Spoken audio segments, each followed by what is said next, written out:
Hi guys, so welcome to the tutorial for video number 8, chest, back and arms. So this is going to definitely be an upper body burner. So we are hitting all strength base, but we know that we have to put that intensity on to really start to feel it.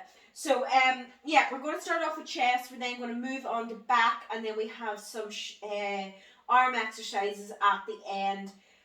3 times through 10 exercises, your upper body is going to be burning by the end of this. So it is a strength workout. So what you need to do is make sure that you have those weights up, that you're not using little light easy weights. You're not going to get anywhere doing that there. We want to get that weight up, that we are struggling when we are pressing and when we are pulling. Okay? So we're going to start off with a push-up. You always want to make sure that you have the core in nice and tight when you're doing a push-up. So you're into that plank position. The hands are underneath the shoulders. And when you go down, elbows go slightly back and the chest goes over the hand. Press up again, just working through. And again, you are keeping that back nice and strong. So you're not letting it arch down. So you're going down like that there. You're not going through the shoulders like that there. If you are on your knees, that chest is still going over the hands and working up. Now, if you find that you can't do push-ups at all, resting on a bench or a coffee table, something of a hard surface that it gives you stability for your wrists. You don't want to be doing it off a sofa where your wrists, your joints are quite vulnerable because it's not a sturdy platform. You want something that your hands are stuck onto and your wrists aren't gonna roll. But what you can do is you can like heighten up. So if you do it off a bench that's slightly higher and work through, that will make it slightly easier. If you find that the ones on the floor or you have problems getting up and down off the floor is too hard, you can go down that option. So next up, we've got our chest press. So if you have a bench or a little exercise box, you can use that there. I'm going to do it just straight from the floor. What you want to do, lie right back. Oh, the floor is cold.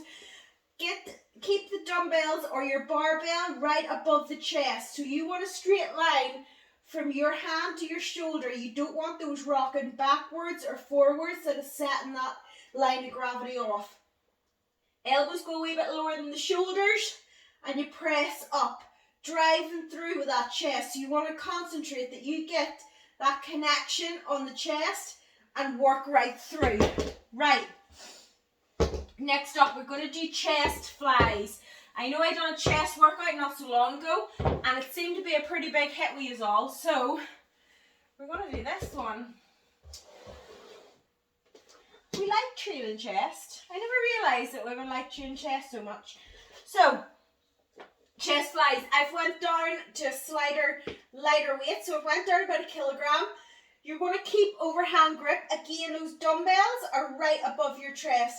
There's a straight line from your hand to your shoulder. Slight bend to the elbow. Get the stretch through the shoulders. Or through the chest, sorry, not the shoulders. And drive up and squeeze and just work through like that there. So you're going down, you're feeling the floor underneath, and then you're going right up again.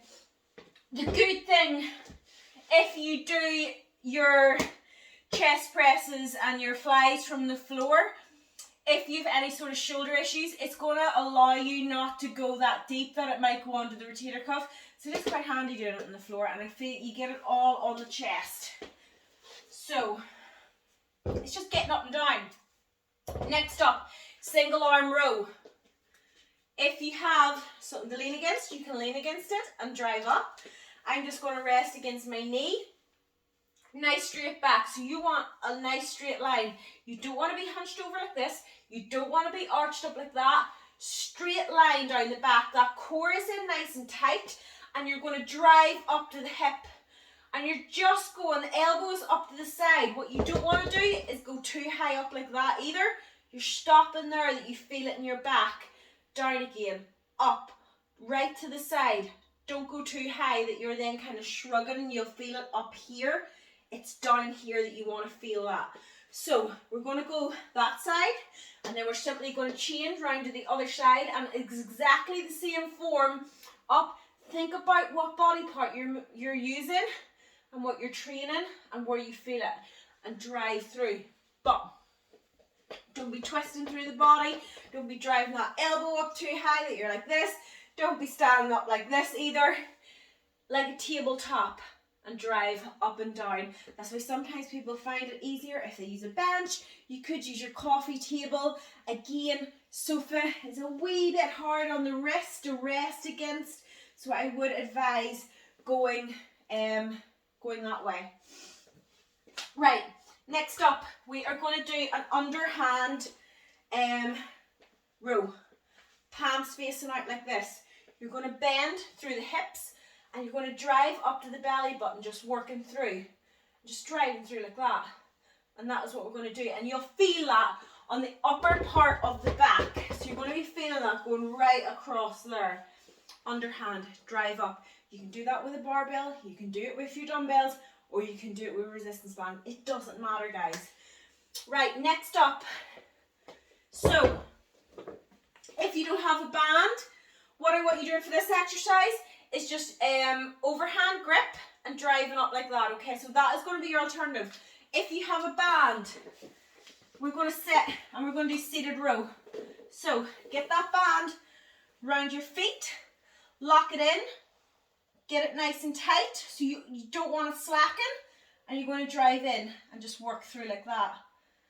And you're going to feel that going right down the back, right down those troublesome areas that we all want to train. We all want a nice back to get those tank tops on.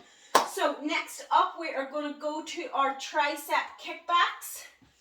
I'm going to use my tube resistance band. So you can use a light dumbbell. Again, I recommend going quite light with these. You don't want to feel them when you're in that position. You don't want to feel the pressure on the shoulder joint. That's why I like the resistance bands. So, stand on the resistance band, bent over, so you want to be like a tabletop again.